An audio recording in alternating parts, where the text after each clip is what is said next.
आज हम गए हैं किन्नर अखाड़े में। किन्नर अखाड़ा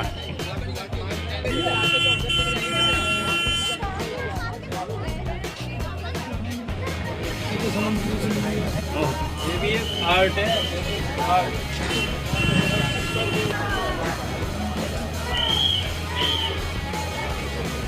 किन्नर अखाड़े में जा रहे हैं। अब यहाँ देखते हैं किन्नर अखाड़े में मंडलेश्वर महामंडलेश्वर।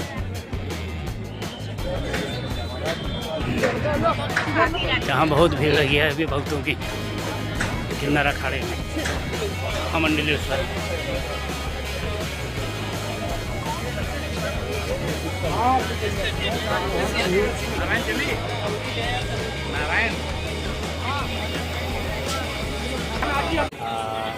हर कोई एक जैसा नहीं रहता, कोई अपना अपनी इच्छा से जैसा हम अपनी साधु संत के घर में हैं, तो कोई बाहर आप देखते हैं कि ट्रेन में कहीं आप देखते हैं तो उनका जीने का जरिया है। तो हम वो सब से निकल के अभी जैसे साधु के साथ हम आके प्रयागराज में हैं, तो हम इसलिए इसे ये हमारे सनातन धर्म का सबसे बड़ा त्योहार है और एक धरोहर है हमारे राष्ट्र का।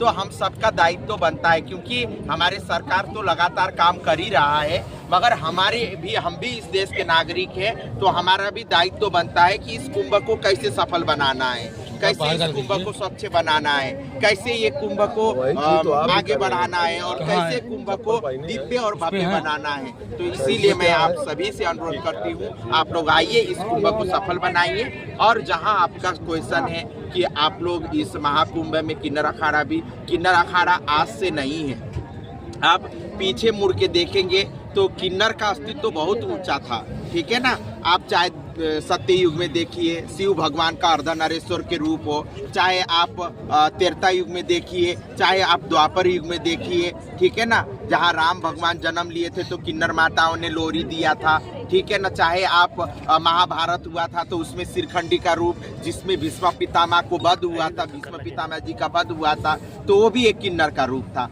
तो हमारे गोस्वामी जी ने भी रामचरित्र लिखे, तो उसमें देव धनुज किन्नर नर श्रेणी सादर मजई सकल त्रिवेणी।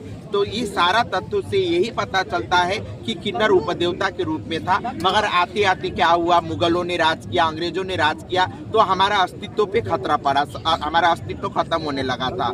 और फिर हमारा देश स्वतंत्र हुआ, तो स्वतंत्र होने के 70 साल बाद हम लोग ने सुप्रीम कोर्ट का दरवाजा खटखटाया और सुप्रीम कोर्ट में एक जजमेंट पारित हुआ, वो था नालसा जजमेंट। तब से हम लोग का मौलिक अधिकार मिला, ठीक है ना, मौलिक अधिकार मिला। उसके बाद हम लोग एक महिला एक पुरुष के जैसे अपनी जिंदगी व्यतीत करने लगे और हम लोग ने सोचा कि हम लोग के सनातन धर्म में तो उपदेवता के रूप था, हमारा तो गरिमा खो ही गया था, हम लोग सनातन धर्म से बेमुख हो गए थे। तो उसको स्थापित करने के लिए और फिर से हम लोग अपना खोए हुए गरिमा को स्थापित करने के लिए किन्नर अखाड़ा बनाया, है ना। और 2015 से हमारा किन्नर अखाड़ा शुरू हुआ और हम लोग ने उज्जैन के महाकुंभ करे और 2019 का ये प्रयागराज का कुंभ हम लोग ने किया और 2020 में कुंभ का कुंभ किया और 2025 में इस बार ये प्रयागराज का कुंभ कर रहे हैं और पहला स्नान 2025 का हो गया। यही है कि हम लोग अपने समाज में अपना स्थान बनाना और अपना खोए हुए गरिमा अस्तित्व को वापस करना, और हम लोग सनातन धर्म के साथ हम लोग को सामाजिक कार्य में भी बढ़ चढ़ के हिस्सा लेना। जी हाँ जी, 1 मिनट जी।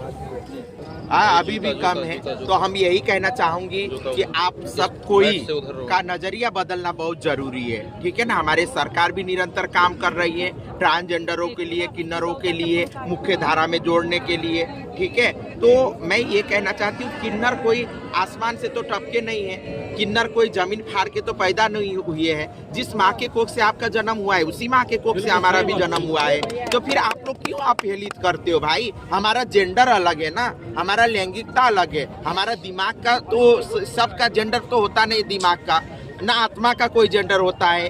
आप महिला पुरुष और क्या बोलते किन्नर से पहले सबसे पहले क्या हो, आप इंसान बन के जन्म लेते हो, ठीक है। तो इंसानियत तो दिखाइए और आगे बढ़िए आप लोग, हम लोग भी आगे बढ़ रहे हैं समाज में, ठीक है ना। तो अपना जो नजरिया है वो बदलिए, बिल्कुल भी किन्नर इसी समाज का एक अभिन्न अंग है। जब तक समाज का सब वर्ग का विकास नहीं होगा, वो राष्ट्र का कभी विकास नहीं हो पाएगा। तो सब वर्ग का विकास होना बहुत जरूरी है। गवर्नमेंट था, पहले भी बहुत सारे पार्टियों के सरकार था, मगर किन्नरों को इतना गंभीरता से नहीं लिया गया। हाँ, किन्नरों को हमेशा ही अवहेलित किया गया, कभी मुख्य धारा में ले आने का काम नहीं किया। मगर हमारे भारतीय जनता पार्टी, हमारे माननीय एसएसपी प्रधानमंत्री नरेंद्र मोदी, हमारे प्रदेश के मुखिया माननीय हमारे योगी आदित्यनाथ जी ने किन्नर कल्याण बोर्ड बनाया, उसका मैं सदस्य हूँ। अब देखिए हर जिले में किन्नरों के लिए अलग शौचालय, किन्नरों के लिए अलग बाथरूम, किन्नरों के लिए अलग क्या बोलते हैं वार्ड, हॉस्पिटलों में हर जगह पे अब बराबर का हम लोग का भी हक मिल रहा है। तो ये नया वो है, ये नज़रिया बहुत अच्छा है और मैं साधुवाद कहती हूँ मोदी जी को, योगी जी को, और बहुत अच्छा काम हो रहा है। पहले वैसा रहता था, अभी नहीं। अभी जैसे तुमने बोला कोई माँ है, तो माँ के पास वो आके पहुँच जाती है, वो अपना घर में। आजकल माँ बाप भी घर में रखते हैं, पहले नहीं, पहले घर छोड़ देते थे जैसे वो जाए, लेकिन आजकल घर में भी सबको मिलते रखा जाता है। तो आप क्या मैसेज देना चाहेंगे जो और भी किन्नर समाज के लोग हैं जो देख रहे हैं आपको? जो भी हैं, अपने माँ बाप जैसे भी हो, हमको जन्म दिया है तो उनका पूजा करो। जैसे वो सोसाइटी की भैंस है, पहले ऐसा करता था, लेकिन आज सोसाइटी भी हमको अपना लिया है।